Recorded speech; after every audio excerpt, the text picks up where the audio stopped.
दोस्तों एक बड़ी खबर है और ये बड़ी खबर है फिलिस्तीन के हक में। जी हां, दुनिया में वो तमाम मुल्क जो फिलिस्तीन के हक में थे या फिलिस्तीन के लिए जिनका दर्द था, जिन्हें हमदर्दी थी, उनकी बड़ी जीत है। और सबसे बड़ी बात यह है कि भारत ने भी फिलिस्तीन का साथ दिया है। जी हां, हम बात कर रहे हैं अक़वाम मुत्तहिदा यानी यूनाइटेड जनरल असेंबली की, यूएन जनरल असेंबली की।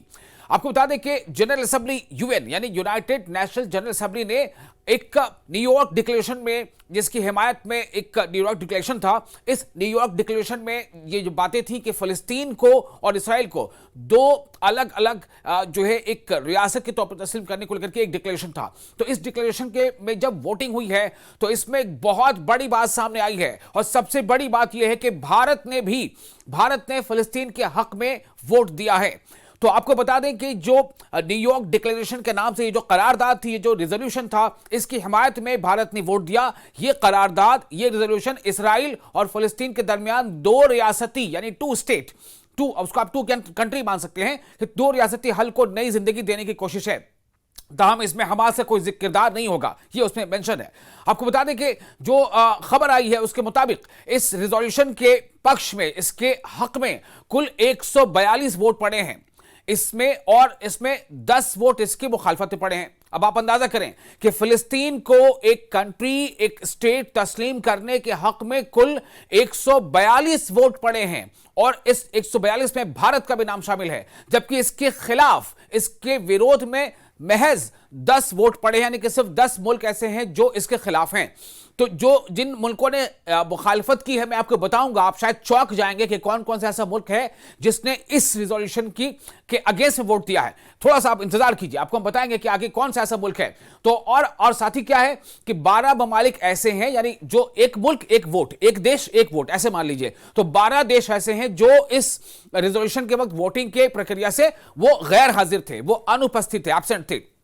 तो कुल इसका मतलब क्या हुआ कि 142 वोट पड़े पक्ष में कि हां, फिलिस्तीन को एक कंट्री तस्लीम किया जाए, फिलिस्तीन को एक अलग रियासत तस्लीम किया जाए। इसके हक में 142, जिसमें भारत का भी वोट है, साथ ही पाकिस्तान का तो है ही, और साथ ही आपको बता दें कि इसके अलावा 12 जो वोट हैं, वो 12 देश जो थे वो गैर हाजिर थे, वो अनुपस्थित थे, और 10 जो है उन्होंने इसके खिलाफ, यानी उन्होंने वोटिंग की, लेकिन इस रिजोल्यूशन के खिलाफ वोटिंग की। और आप चौंक नहीं जाएंगे, बल्कि आपको हम बताएं इसमें दो देश और कौन से शामिल है। इसमें जाहिर है कि एक इसराइल है और दूसरा, बिल्कुल सही, आपने शायद सही गेस किया, दूसरा अमेरिका। तो ये दो देश ऐसे हैं उन 10 देशों में से जिन्होंने इस रिजोल्यूशन के खिलाफ जाकर के वोट किया है, इसकी मुखालफत की है। अब आपको आगे बताते हैं पूरी और डिटेल्स। तो इसराइल तकरीबन 2 साल से जो यूनाइटेड नेशन के सिक्योरिटी काउंसिल अक़वाम मुत्तहिदा के इदारों को तनकीद का निशाना बनाता रहा है, उस पर तंज कसता रहा है और उसकी मजम्मत करता रहा है, उसे कंडेम करता रहा है। 2 साल से लगभग बहुत सारी अलग अलग एजेंसीज हैं जो यूनाइटेड नेशंस जनरल असेंबली के, यूएन के, उसको, और उन्होंने 7 अक्टूबर 2023 को हमास के हमले की मजम्मत नहीं की।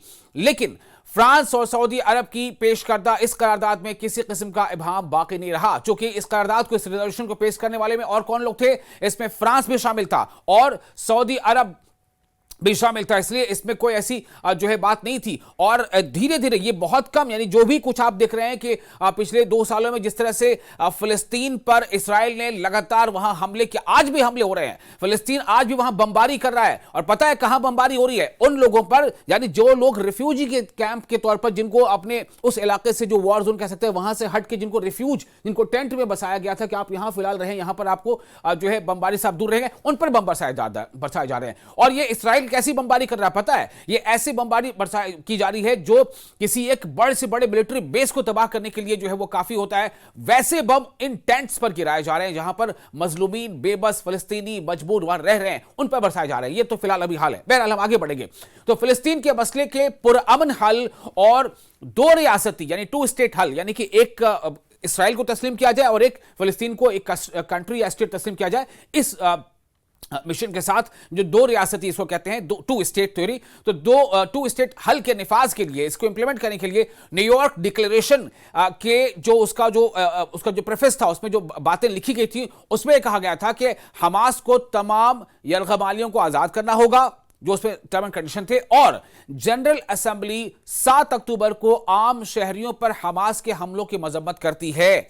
यह भी उसे मेंशन था। यानी क्या क्या बातें दर्ज थी उस रिजोल्यूशन में जिसके बाद वोटिंग हुई है। एक बहुत अहम है, यह समझना होगा हमें कि हमास जो फाइटर ग्रुप है फिलिस्तीन में, हमास को तमाम यरगमाली का मतलब हो गया जो उन्होंने बंधक बना रखे हैं, जो हॉस्टेजेस बना रखे हैं, तो उसमें यह मेंशन है कि हमास को तमाम हॉस्टेजेस को आजाद करना होगा। और जनरल असेंबली 7 अक्टूबर को आम शहरियों पर जो हमास के हमले हुए थे इसराइल में उसकी मजम्मत करती, उसको कंडेम करती, यह भी उसे मेंशन है। मजीद कहा गया, आगे कहा गया कि गजा की जंग के खात्मे और इसराइल फलस्तीन तनाजे के मुनसिफाना यानी कि जस्टिस के साथ, इंसाफ के साथ, मुनसिफाना, पुरअमन और पायदार यानी मुस्तकिल, स्टेबल, लॉन्ग रनिंग पायदार हल के लिए इज्तिमाई इकदाम नागुज़ीर है। यानी जॉइंट एफर्ट होने चाहिए जो 2 रियासती 2 स्टेट हल के मुअस्सर निफाज पर मबनी हो। तो यह जो रिजोल्यूशन है जिसकी पहले ही अरब लीग तौसीक कर चुकी है, और जुलाई में 17, आपको बता दें कि 17 रुकन ममालिक, जिनमें कई अरब ममालिक भी, ममालिक मतलब मोर देन वन कंट्री, एक मुल्क कई ममालिक ऐसे कहते हैं, प्लूरल है, तो 17 जो है कई ममालिक भी शामिल हैं, उसने इस पर दस्तखत किए थे। सिर्फ हमास की मजम्मत पर इक्तफा नहीं करता बल्कि इसे मुकम्मल तौर पर गजा के मुस्तकबिल से अलग करने की कोशिश करता है। इसमें यह मेंशन है, मतन जो रिटन उसमें जो टेक्स्ट है उसके मुताबिक गजा की जंग के खात्मे के तनाजुर में हमास को गजा पर अपनी हुक्मरानी खत्म और हथियार फलस्तीनी अथॉरिटी के हवाले करने होंगे। ये बात उसमें तय है कि जब ये तय हो चुका होगा, जो मुनसिफाना यानी इंसाफ के साथ, जस्टिस के साथ, कैसे इसका हल होगा कि हमास को अपने हथियार छोड़ देने होंगे और जो फलस्तीनी अथॉरिटी होगी उसके सुपुर्द कर देने होंगे। बैनुल अक़वामी यानी इंटरनेशनल शमूलियत, इंटरनेशनल जो इसमें पार्टिसिपेशन है और इसमें जो इंटरनेशनल जो एड होगा उसके ताउन के साथ, ताकि एक खुद मुख्तार और आजाद यानी कि सॉवरेन, संप्रभु, एक खुद मुख्तार और आजाद फलस्तीनी रियासत के मकसद को हासिल किया जा सके। इसी को अब आप सोचें कि 142 मुल्क, इसमें कितनी बड़ी हार है। भले ही ये एक अलामती हार हो, बहुत बड़ी हार है, बहुत बड़ा मोरल जो है वो लॉस है इसराइल का, कि जब यूएन जनरल असेंबली में एक इजलास, न्यूयॉर्क डिक्लेरेशन के नाम से एक रेजोल्यूशन पास किया गया, उस रेजोल्यूशन में यह बात दर्ज है कि इसराइल और फलस्तीन 2 स्टेट यानी 2 कंट्री जो है उसको एक्सेप्ट किया जाए। और उसमें आप सोचें कि 142 कंट्रीज ने इसके हक में, इसके पक्ष में वोट डाला, जिसमें भारत का भी नाम शामिल है। गर्व से कहता हूं इस बात को। और सिर्फ 10 ऐसे देश हैं जिन्होंने इसका विरोध किया। उन 10 देशों के नामों में ही इसराइल और अमेरिका शामिल है। और भी कुछ देश हैं जो अमेरिका के साथी देश माने जा सकते हैं। तो 142 देश के इसके साथ हैं, 142 देश इस वोटिंग के पक्ष के साथ हैं, इस रेजोल्यूशन के पक्ष में है, और महज 10 देश ऐसे हैं जो इसके विरोध में हैं, और 12 देश ऐसे थे जो इससे एब्सेंट रहे थे। तो अब आपको बता दें कि ये वोटिंग अक़वाम मुत्तहिदा यानी कि जनरल असेंबली जो है, यूनाइटेड नेशन जनरल असेंबली के आइंदा इजलास से पहले हुई है, जो 22 सितंबर को रियाज और पेरिस की मुश्तरका मेजबानी में न्यूयॉर्क में मुनक़िद होगा। यानी कि एक और अभी असेंबली का सेशन इसमें होगा। कब होगा? 22 सितंबर को, जो रियाज यानी सऊदी अरब और पेरिस यानी फ्रांस, तो इन दोनों के मुश्तरका, इन दोनों के ज्वाइंट इनकी हॉस्टशिप होगी। ये दोनों मिलकर इसको होस्ट करने जा रहे हैं। मुश्तरका मेजबानी में न्यूयॉर्क में मुनक़िद होगा। इस इजलास में फ्रांस के जो सदर हैं इमानुएल मैक्रों, उन्होंने वादा किया है कि वो बाज़ाब्ता तौर पर फिलिस्तीनी रियासत को तस्लीम करेंगे। यानी एक तो रिजोल्यूशन हुई, पास हुआ, रिजोल्यूशन के हक में 142, उसके पक्ष में 142 कंट्रीज ने हामी भरी। भारत भी इसके साथ है। भारत ने तीसरी बार, अभी हाल के दिनों में दिखाया तो तीसरी बार इसराइल के खिलाफ वोटिंग की है, इसराइल के खिलाफ स्टैंड लिया है। और इस बार भी इसराइल ने हालांकि इस रिजोल्यूशन का विरोध किया, लेकिन भारत ने इस रिजोल्यूशन का पक्ष में वोटिंग की है, यानी कि इसराइल के खिलाफ, अमेरिका के खिलाफ। तो उधर इंटरनेशनल क्राइसिस ग्रुप के यूएन डायरेक्टर रिचर्ड गोविन ने जो इस बारे में आगे बातचीत करते हुए बताया है कि यह बात अहम है कि आखिरकार जनरल असेंबली यानी UNSC, united nations general assembly, UNGC, तो आखिरकार जनरल असेंबली ने ऐसे रेजोल्यूशन को मंजूर कर लिया जो सीधे जो डायरेक्ट हमास की मजम्मत करती है। इसमें खास बात यह है कि इस रेजोल्यूशन में हमास को कंडेम भी किया गया है, चाहे इसराइली ये कहें कि ये बहुत कम और ताखिर से हुई है। उन्होंने मजीद कहा कि अब कम अज कम जो वो रियासतें जो फ़लस्तीनियों की हिमायत करती हैं, जो भी देश हैं जो फ़लस्तीन के साथ खड़ी हैं, जो फ़लस्तीन के सपोर्ट करती हैं, इसराइली इल्ज़ामात को रद्द कर सकती हैं कि वो बिलवास्ता तौर पर हमास की हिमायत कर रही हैं। यानी कि इसराइल का क्या कहना था? इसराइल का कहना था कि जो देश भी फ़लस्तीन का हिमायत कर रहे हैं, दरअसल वो हमास का साथ दे रहे हैं। ऐसा नहीं है, चूंकि इन देशों ने जो इस रेजोल्यूशन को वोट किया है इसके पक्ष में, तो इस रेजोल्यूशन में यह लिखा है कि हमास को अपने हथियार छोड़ने पड़ेंगे और हमास को अपने हथियार जो है वो जो फ़लस्तीनी अथॉरिटी होगी उसके हवाले करने पड़ेंगे, और ये शर्त है, उसमें ये बातें दर्ज हैं। इसका मतलब यही हो गया कि अगर ये हमास का समर्थन कर रहे होते तो फिर इस पॉइंट पे साइन नहीं करते, इस पर वोट नहीं करते, लेकिन इन्होंने इस पॉइंट को माना। इसका मतलब है कि हमास के साथ ये नहीं है। जो देश भी फ़लस्तीन की हक की बात कर रहे हैं वो फ़लस्तीन की बात कर रहे हैं, फ़लस्तीन के अवाम की बात कर रहे हैं, वो गजा के शहरियों की बात कर रहे हैं। तो ये बात अब क्लियर हो गई और इसराइल को अब ये बहाना नहीं मिलेगा कि जो भी फ़लस्तीन के साथ खड़ा है या साथ आवाज लगा रहा है वो दरअसल हमास का साथ दे रहा है। ऐसा बिल्कुल नहीं है। ये इसराइल इसी चीज को लेकर के जो है वो एम्बिग्युइटी पैदा करके और लोगों के बीच या दुनिया के बीच एक गलत पैगाम जो है वो दे रहा था। तो ये इसराइली तनकीद, यानी इसराइली जो इसको लेकर के बार बार कंडेम करते थे, ये इसराइली तनकीद से बचाव के लिए इन्हें एक ढाल फराहम करती है कि हम फ़लस्तीन के अवाम के साथ हैं, फ़लस्तीन के साथ हैं, गजा के शहरियों के साथ हैं, न कि हमास के साथ। और इसी शर्त के साथ फ़लस्तीन और इसराइल दो अलग अलग स्टेट्स जो है वो होने चाहिए। और इस बात पर 142 देश जिसमें भारत भी शामिल है उसने इसके पक्ष में वोट दिया। झटका लगा है बहुत बड़ा नेतन्याहू को और अमेरिका को भी जाहिर है कि सिर्फ 10 देश ऐसे हैं जिन्होंने इसका विरोध किया। उन 10 देशों में ही इसराइल और अमेरिका का नाम शामिल है।